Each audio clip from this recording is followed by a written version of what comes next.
बहुत स्वागत है आप सभी का। आप देख रहे हैं आपकी बात छत्तीसगढ़। मैं हूं अभिलाष मिश्रा। भारतमाला नाम तो सुना होगा, एक बड़ा प्रोजेक्ट है।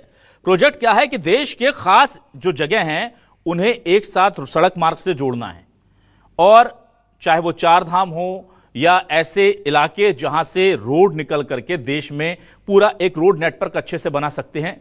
लाखों करोड़ों का यह पूरा प्रोजेक्ट है। अटल जी के समय से शुरू हुआ था, बहुत तेजी से काम चल रहा है, बहुत अच्छी योजना है।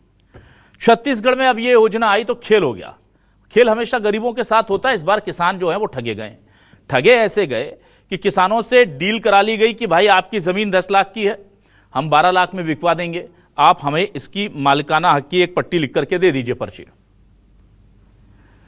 तो जब पर्ची दे दी गई तो बाद में मुआवजे के नाम पर जो असल कीमत है उससे 10% पैसा मिल रहा है। मान लीजिए किसी की जमीन 10 लाख की है तो 1 लाख मुआवजा उसको दिया जा रहा है। अब किसान विरोध कर रहे हैं। विरोध की तस्वीरें भी आपको दिखा देते हैं। चलिए ये देखिए, ये भारतमाला में जो भ्रष्टाचार हो रहा है, ये किसान विरोध कर रहे हैं क्योंकि इनको पैसा कम मिला और जो बिचौलिए थे उन्होंने अधिकारियों की मदद से बहुत मोटी कमाई कर ली है। इस पूरे मामले में ईओडब्ल्यू की शिकायत होती है, वो जांच करती है, फिर मामला बढ़ता है तो सीबीआई को जांच सौंप दी जाती है। करोड़ों रुपए के भ्रष्टाचार का मामला सामने आ गया, पर किसान अब परेशान होकर सड़कों पर बैठ गए। अब किसान कह रहे हैं हमारे साथ धोखा हुआ, हमारी जमीन 10 लाख की थी, 1 लाख का मुआवजा मिल रहा है। तो पुलिस वाले आए और किसानों में से आंदोलन कर रहे किसानों को खदेड़ा। 17 किसानों को आज दुर्ग में गिरफ्तार कर लिया। आप सोचिए कि ठगे भी किसान जाएं, जेल भी किसान जाएं। अधिकारी जो हैं वो बिचौलियों के नाम पर सारा ठीकरा फोड़ दिया है उन्होंने। अधिकारी कुछ ऐसे हैं जो जांच के दायरे में आ गए हैं। पर मुझे ये बताइए कि ठगा किसान गया तो विरोध तो करेगा ना। भाई मेरी जमीन पर अगर 10 लाख की जमीन आप 1 लाख रुपए में लोगे तो मैं तो जो कोशिश कर सकता हूं करूंगा। उन्हें जेल भेज दिया जा रहा है और उन लोगों की तलाश जारी है जो इसके मुख्य कल्प्रिट हैं। वो लोग फरार हैं, उन तक पुलिस नहीं पहुंच पा रही। किसानों की गिरफ्तारी तक पुलिस के हाथ पहुंच रहे हैं, प्रशासन के हाथ पहुंच रहे हैं। ये सब छत्तीसगढ़ में क्यों हो रहा है, क्या है इस पूरे मुद्दे में खास, शुरू करते हैं आपकी बात।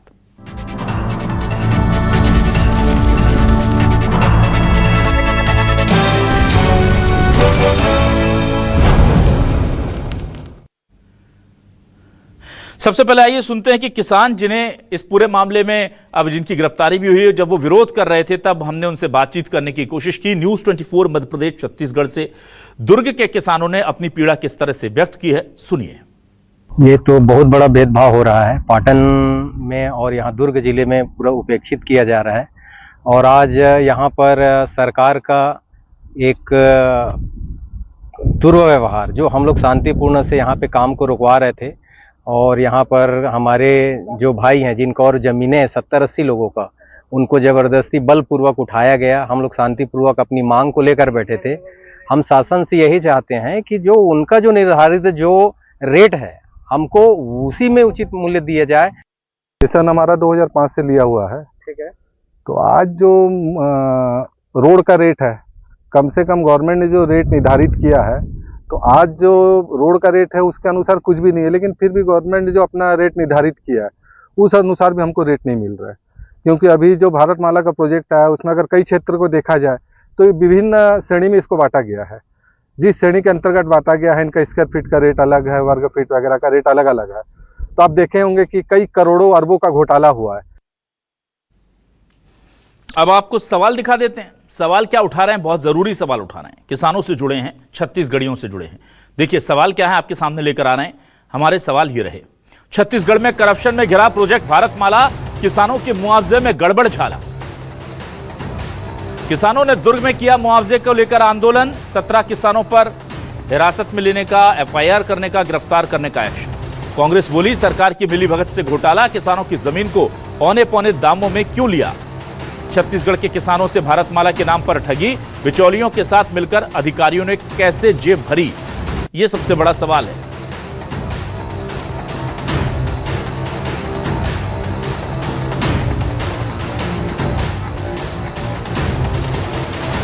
अगर अब सियासत भी हो रही है, कांग्रेस से क्या कहा जा रहा है, क्या आरोप लगाए जा रहे हैं और बीजेपी से क्या पलटवार किया जा रहा है, दोनों बयान आपको एक बार सुना देते हैं। इन सवालों के पीछे की जो जमीन है आप समझ जाएंगे। दुर्ग जिला में जो किसानों की जमीन को अधिग्रहण किया गया था, उन किसानों को उचित मुआवजा नहीं मिल पाया है। और आज किसान आंदोलन कर रहे हैं, तो सरकार की जिम्मेदारी है किसानों को उनकी मुआवजा की राशि दिलाना और जिम्मेदार अधिकारियों पर कड़ी से कड़ी कार्रवाई करना। यहाँ तो उल्टी गंगा बह रही है। जो किसान मांग कर रहे हैं, अपने हक की बात कर रहे हैं, उन्हीं किसानों को गिरफ्तार किया जा रहा है और जिम्मेदार जो अधिकारी हैं जिन्होंने मुआवजा प्रकरण में गड़बड़ी की है उन पर सख्त सख्त कार्रवाई हो। भारतमाला परियोजना में 4 आरोपी जेल में हैं और बहुत सारे अधिकारियों के ऊपर जांच चल रही है। चूंकि जांच चल रही है, उसमें तमाम राजस्व के अधिकारी उसकी जांच भी कर रहे हैं और उसमें करोड़ों रुपए की बटांकन के द्वारा हेराफेरी की गई है।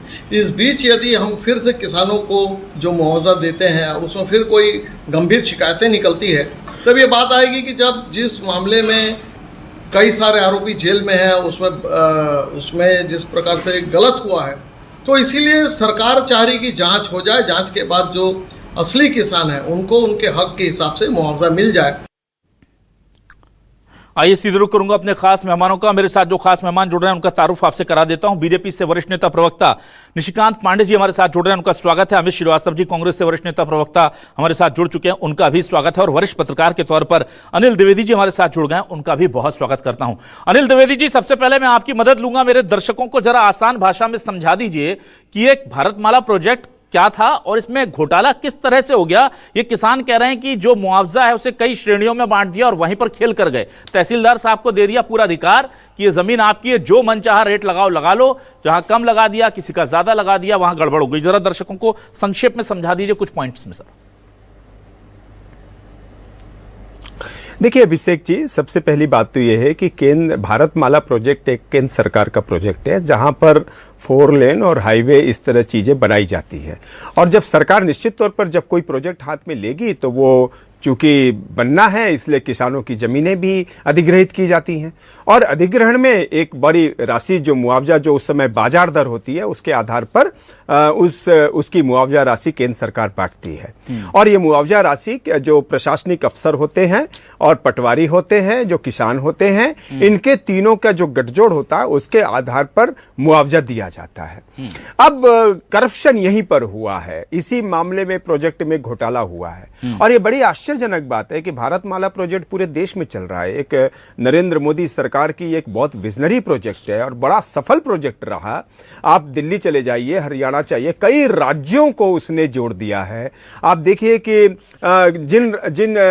जिन राज्यों के पहुंचने की दूरी 8-8, 10-10 घंटे होती थी वो मात्र 4-5-6 घंटे में सिमट गई है। 24-24 घंटे लगते थे वहां पहुंचने में। तो भारतमाला प्रोजेक्ट ने पूरे देश को जोड़ने का काम किया है। लेकिन इस प्रोजेक्ट में जो करप्शन हुआ वो छत्तीसगढ़ से निकल करके सामने आया। और आपको और करप्शन क्या है कि यही कि किसानों से जो व्यापारी, जो दलाल थे, जो किसान थे, जो अफसर थे, जो पटवारी थे, इन्होंने मिल करके कुछ आपस में तिकड़मबाजी की और किसानों को एक तरह से उन्होंने भ्रमित करते हुए, दिग्भ्रमित करते हुए मुआवजे की राशि को बढ़ा करके पेश किया और जो मुआवजे की राशि बढ़ा कर पेश की उसको खुद डकार गए और किसान को नाम मात्र की राशि मिली है। तो ये ओवरऑल पूरा मामला है। आश्चर्य वाली बात यह है कि इस प्रोजेक्ट को सबसे पहले कांग्रेस ने उठाया। जब छत्तीसगढ़ विधानसभा का सत्र हुआ वहां पर नेता प्रतिपक्ष डॉक्टर चरणदास महंत ने उठाया और वहां एक बड़ी आश्चर्यजनक टिप्पणी की उन्होंने। महंत जी ने बोला कि इसकी कड़ाई से जांच हो इस प्रोजेक्ट की, चाहे वो इस तरफ के लोग हों चाहे वो उस तरह के लोग हैं, यानी चाहे वो पक्ष के लोग हों, चाहे विपक्ष के आरोपी हों, चाहे पक्ष के आरोपी हों, सभी के खिलाफ कड़ी कार्रवाई हो और उन्हें जेल भेजा जाए। उसके बाद सरकार सतर्क हुई, सरकार ने उसमें कार्रवाई की, उस पर तमाम तरह की जांच बैठाई है। अभी तो सीबीआई की जांच भी दे दी गई है। उसमें एसडीएम, उसमें डिप्टी कलेक्टर स्तर के अफसर अभी जेल में हैं, पटवारी भी कुछ सस्पेंड हुए थे और इस तरह से जो एक गठजोड़ था, सरकारी गठजोड़, वो कहीं न कहीं उजागर हुआ है। सरकार ने कड़ी कार्रवाई करते हुए कई आरोपियों को जेल भेजा है, कुछ उसमें ठेकेदार भी है। मैं एक बात यहां से आपके चैनल के मार्फत उठाना चाहूंगा कि अब जरूरत है उन अफसरों पर हाथ डालने की जो सबसे बड़ी ऊपर कुर्सी में बैठे हुए थे और ऐसा कहा जाता है कि इसका भ्रष्टाचार का हिस्सा उनके पास भी गया है। इसलिए केंद्र सरकार को अब जो बड़ी मछलियां इस भारतमाला प्रोजेक्ट में उन पर फंदा कसने की तैयारी करना चाहिए और मुझे लग रहा है निश्चित तौर पर यह आगे बढ़ेगा। ठीक है सर। अमित श्रीवास्तव जी, ये पूरा मामला देखिए, हम तो यही सुनते आ रहे थे कि सीना ठोक करके बीजेपी कहती है कि कोई करप्शन किया हो तो बताओ।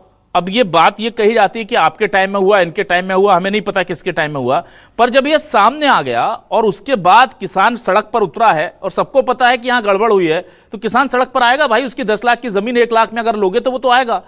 अब उन पर कार्रवाई हो रही है, तो किसान जाए कहां छत्तीसगढ़ में? फिर या तो मतलब मजबूरी है, या तो जेल जाए, या फिर वो घुटने टेक दे उन्हीं बिचौलियों के सामने कि भाई ठीक है 1 लाख में ले लो। वो क्या करे? निश्चित तौर पे अभिलाष जी, मैं आपको बताना चाहता हूं कि ये जो प्रोजेक्ट आया था भारतमाला प्रोजेक्ट, निश्चित तौर पे बहुत अच्छा प्रोजेक्ट था, लेकिन ये जो है भ्रष्टाचार के महाघोटाला का जो हाईवे साबित हुआ, यहां पर एक नेक्सस ने काम किया जिसमें अधिकारी, दलाल, भूमि के जो दलाल होते हैं और अधिकारी और भूमाफिया, इन्होंने एक गठजोड़ तैयार किया और ऐसे भोले भाले किसानों को ढूंढे जिनकी वहां पर जमीन थी। क्योंकि हम सब जानते हैं जब कोई प्रोजेक्ट आता है और उसका नोटिफिकेशन अभिलाष जी आ जाता है तो उसके बाद सारी चीजें फिक्स हो जाती हैं, और जब पब्लिकेशन हो जाता है तो उसके बाद सारी चीजें उसी प्रावधान में होती हैं, क्योंकि वो उसका नोटिफिकेशन हो चुका रहता है। खेल यहीं से चालू हुआ, जैसा अभी अनिल भाई बता रहे थे। निश्चित तौर पे खेल जो स्टार्ट हुआ भारतमाला प्रोजेक्ट में कि छोटे जमीनों को छोटे छोटे टुकड़ों में पटांकन करके अलग अलग लोगों के नाम से रजिस्ट्री कराई गई और उसमें 4-4 गुना मुआवजा लिया गया। और सबसे अहम बात मैं आपको बताना चाहता हूं, हमारे नेता प्रतिपक्ष डॉक्टर चरणदास महंत जी ने, जैसा उन्होंने अभी अनिल भाई ने बताया, विधानसभा में ये पूरा मुद्दा उठाया था और लगातार वो इस लड़ाई को लड़ रहे हैं। उन्होंने प्रधानमंत्री जी को भी पत्र लिखा, इसकी सीबीआई जांच की भी उन्होंने मांग की है। ईओडब्ल्यू और अभी लगातार जो जांच कर रहा है, अभी हमने कुछ दिन पहले ही देखा कि ईओडब्ल्यू ने कार्रवाई की और उसमें 48 करोड़ रुपए के भारतमाला प्रोजेक्ट घोटाले में 4 जमीन दलालों को गिरफ्तार किया। लेकिन मुझे लगता है कि ये तो बहुत ही छोटा सा कुछ अंश है। अगर आप पूरी इसकी जांच हो जाए, एक सीबीआई से जांच हो जाए, क्योंकि भाजपाइयों को भी सीबीआई में बहुत भरोसा है, तो मुझे लगता है जब आप पाक साफ हैं तो आप क्यों जांच नहीं करा रहे? और किसानों को उचित मुआवजा क्यों नहीं मिलना चाहिए? भोले भाले किसानों को जिसने ठगने का काम किया है, उनके ऊपर सख्त से सख्त और कठोर से कठोर कार्रवाई होनी चाहिए और ये लैंडमार्क बनना चाहिए, ताकि आने वाले समय में कोई भी सरकारी भ्रष्टाचार करने के लिए डरे और किसानों को ठगने से पहले उनके हाथ कांपे। ठीक है, निशिकांत पांडे जी आपके पास आता हूं। देखिए, सरकार को विपक्ष ने जगा दिया। आप कहेंगे हमने सो मोटो संज्ञान ले लिया, जब तक विधानसभा में मामला नहीं उठाता कुछ नहीं था, पर अच्छी बात है आपने एक्शन लिया। सरकार भी मान रही है, सीबीआई को दिया गया है, आपकी गंभीरता भी दिख रही है, सर्वोच्च संस्थाओं को आप जांच के लिए दे रहे हैं। यह सब दिख रहा है जो कि आप इस मामले में न्याय दिलाना चाहते हैं। पर एक ये जो तस्वीर में दिखा रहा हूं ना, ये किसानों को सर पुलिस वाले उठा के ले जा रहे हैं, वो प्रदर्शन कर रहे हैं, ये आपकी कथनी से ये करनी जो वो मैच नहीं कर रही है। बसों में भर के ले जा रहे हैं। ये दुर्ग के जो आज हिरासत में लिए गए हैं हमारे किसान भाई, सर जब गड़बड़ हुई है और वो कह रहे हैं कि गड़बड़ी है, तो आपके पास एक किसान मोर्चा नाम का संगठन है, जिसको आप कहते हैं कि दुनिया के सबसे बड़े संगठन का, किसानों का सबसे बड़ा संगठन है। एक भी प्रतिनिधि इन किसानों के पास नहीं जाता सर, या आप जाने नहीं देते सर? ऐसा थोड़ी है किसान के दर्द में किसान खड़े नहीं होंगे। पुलिस भेजते हैं आप, किसान मोर्चे के लोगों को भेजिए ना कि भाई सुन के आओ किसानों की क्या दिक्कत। आपने पुलिस भेज दी सर उनके पास और उनको गिरफ्तार करवा दिया। अभिलाष जी, आपको बड़े भाई अमित श्रीवास्तव जी, अनिल द्विवेदी जी को संध्या जोहार। देखिए, जिस प्रकार से ये प्रकरण उठा है और जिस प्रकार से संज्ञान में आया है, तो हमारी सरकार स्पष्ट नीति के साथ काम करती है, भ्रष्टाचार पर जीरो टॉलरेंस नीति के। लेकिन जिस प्रकार से महत्वाकांक्षी योजनाओं पे बट्टा लगाया गया है, ये कब से, देखिए मैं अभिलाष जी आपके समक्ष और हमारे पत्रकार महोदय हैं, आप इनकी जांच भी कराएंगे। इस बंदरबाट में एक जांच हुई थी 2021 में, और 2021 में जब जांच आई थी उसी समय ये क्लियर हो गया था कि इसमें बंदरबाज किया जा रहा है और किसानों का तो लूट हो ही रहा है, साथ ही साथ प्रदेश का और केंद्र के पैसों का, राजस्व का भी लूट किया जा रहा है एक सिंडिकेट बना के। ये वही सिंडिकेट था जो 25 रुपए टन में कोयला और शराब में, ये राशन में, ये जो सिंडिकेट था, सेम सिंडिकेट इसमें उस समय वर्चस्व था। और आपको मालूम है सरकार किसकी थी। विषय ये है कि अभी आपने जो कहा कि पुलिस को भेज दिया गया, जब किसी चीजों पे जांच चल रही है, और जांच कोई छोटी मोटी चीजों की नहीं हो रही अभिलाष जी, बहुत बड़ा एक सिंडिकेट ये निकल के आ रहा है। मुझे तो ये लगता है कि 1.5 साल हो गए हम अपनी योजना पे काम कर रहे हैं, इधर कांग्रेस पार्टी का घोटाला निकलते ही जा रहा है। और महंत जी ने जो स्पष्ट रूप से, अनिल द्विवेदी जी उसको नहीं रख पाए अच्छे से, महंत जी ने कहा कि इधर के भी और उधर के भी, यानी कि उनके संज्ञान में सब कुछ था, लेकिन सरकार में जब बैठे थे और सम्मानीय विधानसभा स्पीकर हुआ करते थे, उस समय उन्होंने इस बात का जरा सा भी कोई क्रिया प्रतिक्रिया नहीं किया। देखिए, संभवतः उनके पास इसका कोई लाभ प्रतिलाभ नहीं पहुंचा होगा, लेकिन प्रदेश की जनता का, खास करके किसान के मुआवजा का जो लूट हुआ है, वो जमीन दलाल, अधिकारी और व्यापारी के साथ राजनेता का इन्वॉल्वमेंट इसमें है। और स्पष्ट मन से अभिलाष जी, डंके के चोट पे एक बात कह रहा हूं, एक एक बांगड़ बिल्ले इसमें भी पकड़े जाएंगे। लेकिन आपके माध्यम से कांग्रेस पार्टी से एक निवेदन है कि क्या फिर कोई गिरफ्तारी होगी तो ये सीबीआई भाजपा की पार्टी है, बी टीम है, ऐसा तो नहीं कहेंगे, क्योंकि जब ये जांच शुरू हो रही है और आपके कालखंड की है, आपके लोगों का नाम आया, जिस प्रकार से महंत जी ने नाम लिया है, तो क्या आप ऐसा आंदोलन तो नहीं कर देंगे जिस प्रकार से आप ईडी सीबीआई के कार्यालय का घेराव करते हैं? क्योंकि कवासी लकवा जी जब गिरफ्तार हुए तो उन्होंने क्या कहा, 10 सेकंड लूंगा मिश्रा जी, उन्होंने कहा कि मैं अनपढ़ हूं, अधिकारी हमसे साइन कराते गए, फिर भी ये कांग्रेसी उनके समक्ष जाके धरना प्रदर्शन कर रहे थे। तो ये लॉजिकल सही है क्या? अगर कोई अपराध किया, भ्रष्टाचार किया, तो उस पर कार्रवाई होनी चाहिए या नहीं होनी चाहिए? जी अभिलाष जी। ठीक है, मुझे एक सवाल चाहिए निशिकांत जी, उसका जवाब। शराब नीति में करप्शन किया गया, उसको बनाया गया, कांग्रेस पर आरोप लगाए, आपने साबित किया नहीं किया अलग बात है, पर आपने तुरंत शराब नीति बदल दी। कोयला आवंटन में किस तरह से लेवी के नाम पर गड़बड़ियां हो रही थी, उसको आपने बंद कर दिया। ये किसानों के मामले में आप ये तो मानना है कि गड़बड़ी हो रही है, पर ये जो भारतमाला के भू अर्जन की नीति, इसको नहीं बदल रहे हैं। इसका भी जरा मुझे रीजन बता दीजिए कि शराबियों को लेकर बीजेपी सरकार जितनी संवेदनशील है उतनी किसानों को लेकर नहीं है क्या? कि शराब नीति में ज्यादा शराबियों से पैसे लिए थे तो हमने नीति बदल दी तुरंत आने के बाद, सबसे पहला काम। और ये आप कह रहे हैं 2021 से घोटाला चल रहा है, आपको पता है, जांच हो रही है, आपको पता है गड़बड़ी हो रही है, और वो किसान भी कह रहे हैं नीति बदल दो। नहीं बदल रहे साहब, क्यों? मिश्रा जी, यहाँ नीति की बात नहीं है, यहाँ बिल्कुल नीति की बात है, भू अर्जन के तरीके की ही बात है सर। नहीं, भू अर्जन का तरीका, देखिए भू अर्जन का तरीका तो कई वर्षों से चल रहा है, दशकों से चल रहा है। मैं दूसरे विषय पे आ रहा हूँ ना, आप उसी विषय पर आइए सर। जो किसान कह रहे हैं कि जो तरीका आपने जो निर्धारित किया है, वो निर्धारण के हिसाब से भी हमें मुआवजा नहीं मिल रहा है। एक तो निर्धारण गलत किया आपने, जो टुकड़े टुकड़ों में करके, जिसको किसी को ज्यादा मिल रहा है, किसी को कम, उसको लेके एक ऑब्जेक्शन है सर, टेक्निकली बात कर रहा हूं मैं। और दूसरा ये कि जो आपने निर्धारण किया वो भी नहीं मिल रहा, तो ये कहां गड़बड़ हो रही है सर? ये तो आपकी तरफ से गड़बड़ है ना अब। नहीं मिश्रा जी, मैं क्या बोल रहा हूं, मैं कह रहा हूं कि ये अगर मान लीजिए निर्धारण भी करना है तो उसी पटवारी को करना था, उसी तहसीलदार को करना था, उसी एडीएम और एसडीएम को करना था। हाँ। तो जिन्होंने इसको सिंडिकेट बना के चलाया, हाँ। उस पे हम कार्रवाई कर रहे हैं, हाँ। उसके बाद हमारी मनसा पे प्रश्न चिन्ह उठा रही है कांग्रेस। आपकी कार्रवाई से क्या हो रहा है सर? कितना मतलब आपकी कार्रवाई से किसानों को क्या फायदा हो रहा है, मुझे एक लाइन में बता दीजिए सर। आप जो कर रहे हैं उससे किसानों को क्या मिल रहा है? उनकी 10 लाख की जमीन जो 1 लाख में जा रही है, उसको क्या फायदा हो रहा है, मुझे बताइए। उसी को रोकने के लिए तो ये जांच चल रही है। कहां रोक रहे हैं सर? मैं कह रहा हूं किसान दुर्ग के गए तो बोलने कि हमको नहीं चाहिए, हमको गलत मुआवजा दे रहे हैं, उनको गिरफ्तार करवा दिया आप, और कह रहे हैं हम रोक रहे हैं। नहीं अभिलाष मिश्रा जी, मैं जो बात कह रहा हूं, मैं ये कह रहा हूं कि जो पास्ट में चीजें हो गई उसको आप कैसे कार्रवाई करेंगे जब तक आप उस पर जांच मतलब आप ये कह रहे हैं सर, आप ये कह रहे हैं कि जिसको कम मुआवजा मिल गया, गड़बड़ी हो गई, वो होने दें, आप रोकिए उसको, बोलिए कि हम इसको फिर से समीक्षा कर लेते हैं एक बार बैठ करके। बिल्कुल समीक्षा भी करेंगे और पारदर्शिता से जिसका जितना हक है उसको दिया जाएगा। अभिलाष मिश्रा जी, मैं आपके समक्ष ये डंके की चोट पे कह रहा हूं, ठीक है, कि कहीं पे भी कोई किंतु परंतु नहीं है, हमारी मनसा पे या नीति पे, नियत पे। नियत में जिसके खोट थे उसकी जांच चल रही है। ठीक है, चलिए जल्दी से मैं आ रहा हूं अमित जी आपके पास। अमित जी, अभी मुझे बताइए कि वो एक कहावत, मुझे कहानी बार बार कहने की जरूरत नहीं है, वो एक कहानी है ना कि भाई रिजल्ट क्या आया, किसानों के सामने जाके बीजेपी के नेता कहेंगे उससे मत देखो, हम हमारी दौड़ भाग में कोई कमी रह गई हो तो बताओ, हमने ईओडब्ल्यू लगाई, हमने सीबीआई लगाई, हमने इसको जेल भेजा, उसको जेल। किसान कहेगा भाई साहब मेरी परेशानी है कि मेरी 10 लाख की जमीन 1 लाख में मिल रही, आप मुझे मेरा सॉल्यूशन, नहीं वो छोड़ दो, तुम्हें क्या मिला उससे मतलब नहीं, हम तो ये बताओ हमने कौन सी इससे बड़ी जांच एजेंसी क्या, अब हम सीआईए बुला लें अमेरिका से जांच कराने। भाई हमारा मकसद यह है कि किसानों को उनका वाजिब हक मिल जाए। वो तो पूरा नहीं हो रहा ना सर, छत्तीसगढ़ में घोटाला उजागर होने के बाद भी नहीं हो रहा।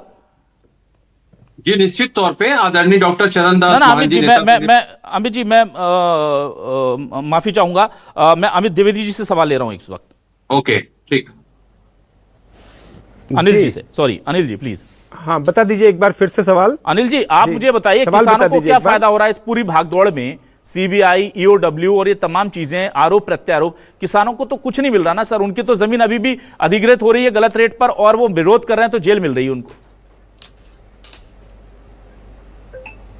बिल्कुल सही कहा अभिषेक जी आपने। अगर एक भी मामला छोटा सा हो जाता है तो फिर वो सब पूरी योजना पर कहीं ना कहीं सवाल खड़े होने लगते हैं। उसके चलते अगर 4 किसानों के साथ अन्याय हुआ है तो बाकी जो 400 किसान हैं उनके बीच भी एक संदेह तो पैदा हो ही जाता है।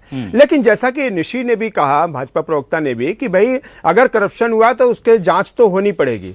और ये कुछ एक रीजन का मामला है। भारतमाला प्रोजेक्ट बहुत बड़ा है, कई स्टेट से होकर के गुजरेगा। इसका मतलब सारे किसानों के साथ अन्याय हुआ ऐसा नहीं है। कुछ एक इलाका है जहां पर इस तरह का करप्शन किया गया। और आप देखिए कि जब बीजेपी जब ये दावा करती है कि हम भ्रष्टाचार के खिलाफ 0 टॉलरेंस लाएंगे, तो पिछली सरकार में जो करप्शन हुए उसको लेके बीजेपी ने अच्छी कार्रवाई की। कई आईएएस जेल चले गए, कई अफसर जेल में हैं। तो करप्शन यदि हुआ है तो जेल भेजा जाएगा, उसको कानून के हिसाब से दंड दिया जाएगा। और ये बीजेपी के अभी भी इरादे पक्के दिख रहे हैं। जिस तरह डिप्टी कलेक्टरों की गिरफ्तारी हुई है, एसडीएम की गिरफ्तारी हुई है, पटवारियों को सस्पेंड किया गया है, तो पहले चरण में जांच हुई है और उस पर कार्रवाई की जा रही है। आपको याद होगा प्रधानमंत्री नरेंद्र मोदी ने ही कहा था कि न खाऊंगा न खाने दूंगा। और यदि उनके केंद्र सरकार के प्रोजेक्ट पर यह करप्शन हो रहा है तो आप सोच सकते हैं कि मोदी सरकार के उस वचन का पालन राज्य की सरकार कितने अच्छे से करेगी। क्योंकि ये केंद्र सरकार के प्रोजेक्ट का मामला है, इसको प्रधानमंत्री नरेंद्र मोदी भी खुद गंभीरता से लेंगे। इसलिए कोई हील हवाला हो नहीं सकता है। मेरे को एक आशंका इस बात की लगती है कि जो वैसे तो मैं ये मांग उठाते आया हूं कि कोई भी अगर जांच बैठाई जाती है उसमें आम आदमी और जनप्रतिनिधियों से जुड़े लोग भी उस कमेटी में होने चाहिए। कहीं ऐसा तो नहीं होगा कि अफसरों के भ्रष्टाचार की जांच अफसर ही कर रहे हैं तो बड़ी मछली छोटी मछली को बचाने में लग जाती है। तो जांच कमेटी यदि बनाई जा रही है या जांच की जा रही है उसमें बाकायदा जनप्रतिनिधियों को भी शामिल किया जाए और किसानों के प्रतिनिधि मंडल के प्रतिनिधियों को भी सामने रखा जाए। उससे जांच बहुत परिपक्व और परिपक्वता के साथ होगी, निष्पक्षता के साथ होगी। और सबसे बड़ी बात है कि जो मुआवजा रुका हुआ है, मैं बात ये कह दूं आपको कि जो किसान प्रदर्शन कर रहे हैं, आंदोलन कर रहे हैं, उनका जो मुआवजा रुका हुआ है उस मुआवजे को, बाकी मुआवजे को तत्काल रिलीज किया जाए ताकि किसानों को एक राहत मिल सके। ये बड़ी बात आपने कही है। अमित जी अब आपके पास आता हूं। अमित जी देखिए जांचें तो होती रहेंगी, आऊंगा निशिकांत जी आपके पास लास्ट में कमेंट लेने, फाइनल आप ही सुनूंगा। अमित जी आपसे जानना चाहता हूं, देखिए जांचें होती रहेंगी, बीजेपी कांग्रेस अधिकारी एसडीएम पटवारी जो भी होगा उसमें दोषी साबित होता रहेगा, वो सालों का मामला है। वो जो किसान जिसकी जमीन गई उसे तो राहत मिलना चाहिए। अब मुझे ये बताइए कि सर आप कांग्रेस इतनी बड़ी पार्टी है विपक्ष में, उन किसानों के साथ आप क्यों नहीं खड़े हो जाते कम से कम, ताकि बीजेपी को लगे कि हाँ यार ये मामला बड़ा है। अब मुझे तो बड़ा दुख हुआ वो जब 17 किसानों को मैंने देखा कि जिनकी जमीन का 10 गुना कम मुआवजा मिल रहा है उन्हीं को पुलिस गिरफ्तार करके गाड़ी में डाल के ले गई। तो मैंने तो ये आज डिबेट उठा लिया, मैं इससे ज्यादा कुछ कर नहीं सकता, मेरी मजबूरियां हैं, पर आप लोग कर सकते हैं छत्तीसगढ़ में बैठ करके। कुछ कर क्यों नहीं रहे? ये निश्चित तौर पे मैं आपको बता दूं कि लगातार जिस प्रकार से मैंने कहा ना कि भारतमाला प्रोजेक्ट यहां से विशाखापट्टनम के बीच में अधिकारियों ने क्या किया कि दलालों को आगे करके अधिग्रहण करवाया और टुकड़ों में जिस प्रकार से मुआवजा लिया। मैं बताना चाहता हूं कि निश्चित तौर पे मैंने जैसा कहा, डॉक्टर चरणदास मोहन जी ने विधानसभा में से उठाया, प्रधानमंत्री जी को पत्र लिखा और लगातार हम किसान भाइयों के साथ हैं। और मैं तो एक और आगे आपको बात कहूंगा अभिलाष जी कि निश्चित तौर पे जो अधिकारी इसमें इन्वॉल्व है, और जब रजिस्ट्री हुई है 6 महीने का, सारे लोगों का फोन का कॉल डिटेल्स निकालना चाहिए ताकि ये भी पता लग जाएगा कि उस समय कौन कौन लोग किससे कनेक्ट थे। क्योंकि लगातार जिस प्रकार से एक नेक्सस चला है, और मैं पूरे भारतमाला प्रोजेक्ट की जांच जो छत्तीसगढ़ से गुजरी है वो पूरे की हम सीबीआई जांच से मांग करते हैं, उनके कॉल डिटेल्स निकाला जाए और एज सून एज पॉसिबल जो किसान भाइयों को जो भी तकलीफ हो रही है उसको स्टार्ट आउट करना चाहिए सरकार को। और मैं फिर कह दूं कि लगातार आप छोटी मछलियों को पकड़ रहे हैं, आप बड़े मछलियों को, बड़े लोगों का जिन पे इसमें हाथ है, आप उसमें हाथ डालने से क्यों डर रहे हैं, ये निशिकांत जी को बताना चाहिए। क्योंकि ये छत्तीसगढ़ के किसानों के साथ पूरी तरीके से धोखा हुआ है। मैं आपको बताना चाहता हूं, एक गांव का नाम बताता हूं बस, नायक बांधा, 2 भाई थे, 50 लाख मुआवजा दिया गया और उनके नाम पे 10 करोड़ रुपए उठाया गया। ऐसे अनगिनत हमारे किसान भाइयों को ठगने का काम किया गया है, तो निश्चित तौर पे जो भी उसने किया है उसके ऊपर कठोर से कठोर और सख्त से ठीक सख्त है। कार्रवाई की मांग कांग्रेस पार्टी की तरफ से मैं करता हूं। चलिए ठीक है। निशिकांत पांडे जी, देखिए जांचें बहुत होती हैं, एक शराब घोटाले की जांच चल रही है, अभी तक फाइनल चार्जशीट नहीं आई है। कितने साल हो गए मुझे बताने की जरूरत नहीं। अभिलाष जी, मैं ये कह रहा हूं निशिकांत जी, में भी ऐसे ही किया गया है, ना, बड़े अधिकारियों को छोड़ दिया गया ना है, अमित जी, छोटे लोगों आप को लोग अंदर कर दिया गया है। अमित जी ठीक है, आप लोग देखिए, मैं तो बहुत सीधी बात करता हूं, जमीन का आदमी हूं, मुझे तो सीधे मतलब, अब आप किसी अधिकारी को पकड़ेंगे, फिर 2 4 5 साल 10 साल केस चलाएंगे, फिर वो जमानत लेके आ जाएगा, या फिर कन्विक्शन रेट सीबीआई का क्या है उस पर बात होगी। मेरा तो दर्द किसानों का है सर, मैं तो जमीन से जुड़ा आदमी, मुझे किसान की परेशानी दिख रही है। निशिकांत पांडे जी, हाथ जोड़कर विनती है, बताइए जिन किसानों को गलत मुआवजा मिल रहा है, आप सीबीआई ईवीआई वो आप करवाते रहिए, जो गलत है सिर्फ सूली पर चढ़ाते रहिए, कांग्रेसियों को चढ़ा दीजिए, बीजेपी को चढ़ा दीजिए, जो है करवा दीजिए। मेरा दर्द है किसानों का, उनके लिए ये जो गलत मुआवजा दे करके वो परेशान हो रहे हैं, रोड पर बैठ रहे हैं, तो फौरी तौर पर क्या राहत देगी सरकार? क्या उनके मुआवजे को पुनर्समीक्षा करके उसको बढ़ाने की बात है, या उनके पास आपकी कोई कमेटी जाएगी, किसान मोर्चा जाएगा, कोई अधिकारी जाएगा पूछने? अभी तो आपको जाने की जरूरत नहीं है, जेल में है वो, थाने में मिलेंगे आपको, दुर्ग के सर 17 हैं, कोई किसी अधिकारी को भेज के बात करवा दीजिए, एक साथ सारे मिल जाएंगे। देखिए अभिलाष जी, सरकार का काम होता है कि जनता के आशा आकांक्षाओं के अनुरूप काम करना। किसान भाई हमारे कोई दुश्मन भी नहीं, जो विषय है उनको रेक्टिफाई किया जा रहा है, रेक्टिफाई करके उनको उचित मुआवजा आपके माध्यम से, मैं पुनः कह रहा हूं कि उचित मुआवजा उनको दिया जाएगा, इसमें कहीं कोई किंतु परंतु नहीं है। जांच एक अलग विषय है, उचित मुआवजा एक अलग विषय है। हमारे बड़े भाई अमित श्रीवास्तव जी कह रहे थे कि छोटी मछली को, देखिए बड़ी मछली भी हमने शराब में पकड़ा है, बड़ी मछली हमने कोयला में पकड़ा है, लेकिन आप लोग फिर आंदोलन प्रदर्शन करना शुरू करते हैं, इसमें भी बड़ी मछली आएगी। थोड़ा सा धैर्य रखिए, इतना बड़ा 5 साल के विनाश के कालखंड में सिर्फ भ्रष्टाचारी हुआ है, वो थोड़ा सा धैर्य सर बहुत लंबा होता है, जब तो कोर्ट में कार्रवाई जाती है होने चीजें। दीजिए, बड़ी मछली आएगी। सर अभी भी देखिए ना आप कहां पहुंची हमारी जांच। तो अभिलाष जी, अब न्यायालय हाथ तो नहीं कांपेगा, आपके बड़े बड़े नेता इन्वॉल्व हैं, नहीं, आपके बड़े बड़े नेता इन्वॉल्व हैं, ये याद रखिएगा। हाँ, अमित जी बोलने दीजिए, अमित जी निशिकांत जी को बोलने दीजिए प्लीज, अमित जी 10 निशिकांत जी को बोलने दीजिए, उनका टर्न है प्लीज। निशिकांत जी प्लीज बोलिए आप। 10 सेकेंड जी। देखिए अभिलाष जी, आपने कहा कि कोर्ट में चला जाता है, तो न्यायालयीन प्रक्रिया पे हमारा तो कोई जोर चल नहीं सकता, लेकिन हाँ, न्यायालय तो खुद कह रहा है त्वरित राहत आप देने के लिए अपनी हमारी फाइनल सरकार, चार्जशीट दे दीजिए। न्यायालय को कहां आप दोषी ठहरा रहे हैं उसके लिए? न्यायालय तो खुद कह रहा है फाइनल चार्जशीट दे दो, वो तो जांच एजेंसियां नहीं दे पा रही है सर, वो टाइम पे टाइम मांग रही है। मैं दोष, हाँ जांच एजेंसी, तो जांच एजेंसियां भी हम नहीं चला रहे हैं। हाँ, जांच एजेंसियां निष्पक्ष काम कर रही है, सरकार का काम नहीं होता ये। और जांच एजेंसियां सीबीआई, ईडी, आईटी जो काम करती है वो अलग विषय है। लेकिन मैं आपके माध्यम से एक बात जरूर कहना चाहता हूं कि जो हमारे मित्र बड़े भाई कह रहे थे कि आपके नेता, तो आप सो रहे थे क्या? 5 साल में आपको जरा सा भी ध्यान नहीं आया हमारे नेता? और कैसा सरकार चला रहे थे कि हमारे नेता काम कर लिए, आप चुपचाप बैठे थे? ये अगर आपको जानकारी थी, महन जी से पूछना चाहिए आपको, अमित श्रीवास्तव जी, क्या आपको जानकारी थी तो सरकार जाने के बाद क्यों इस बात को उठाया? आप तो सामान्य विधानसभा स्पीकर थे। किसान के लिए बीजेपी के नेता ने कमा लिया, कांग्रेस के नेता ने कमा लिया, इससे क्या फर्क पड़ गया सर? मेरे घर से अगर मेरे पर्स से पैसे निकल गए, अब वो किसके, रामलाल के पास गए, श्यामलाल के पास गए, मेरी तकलीफ तो ये कि मेरा नुकसान हो गया, उसकी भरपाई करनी है। आप कमाए खाए, जिसको कमाना खाना खाए सर, पर किसान की जो हक है उस पर चोट हुई है, उसको सबसे पहले मरहम लगाना चाहिए। सरकार की प्राथमिकता ये होना चाहिए, जांच से भी पहले ये होना चाहिए कि जिसका नुकसान हुआ उसकी भरपाई करो, फिर पकड़ेंगे कौन चोरी कर रहा है। लड़ाई लड़ रहे हैं डॉक्टर चरण दास महन जी, बिल्कुल हमारी नहीं लड़ रहा है किसान भाइयों के साथ, कोई नहीं खड़ा है, लेकिन बोलिए पांडे जी। अरे जांच हो रही है, सरकार के माध्यम से हो रही है, ईओडब्ल्यू जांच कर रहा है। ठीक है, जांच के लिए किसने कहा? हमने कहा, हमारे नेता ने कहा, डॉक्टर चरण दास महन जी ने कहा। आपने ना ठीक है, अरे सर क्रेडिट कमाल है, अभी तो अब दोनों क्रेडिट जांच शुरू करने की ले रहे हैं। चलिए माफी चाहूंगा, मेरे देखिए इस डिबेट को शुरू करने का और इसके पीछे आज ये सब्जेक्ट चुनने का मेरी वही परेशानी थी जो अनिल द्विवेदी जी जैसे पत्रकारों की है, जो आम लोगों को देखते हैं कि भाई किसान हैं, एक तो वो परेशान है, उनके साथ धोखा हो गया, फिर वो जब इसको लेकर के विरोध करते हैं तो कोई सुन नहीं रहा था, उन्हें लगा एक काम करते हैं, साइड पर चलते, काम को रोक करके हम विरोध करेंगे तो शायद नेताओं की और मीडिया की नजर हम पे पड़ जाएगी। अब क्या करेगा कोई, भाई 10 लाख का माल 1 लाख में उसका चला गया, तो वो कर रहे थे तो उनको थाने भेज दिया।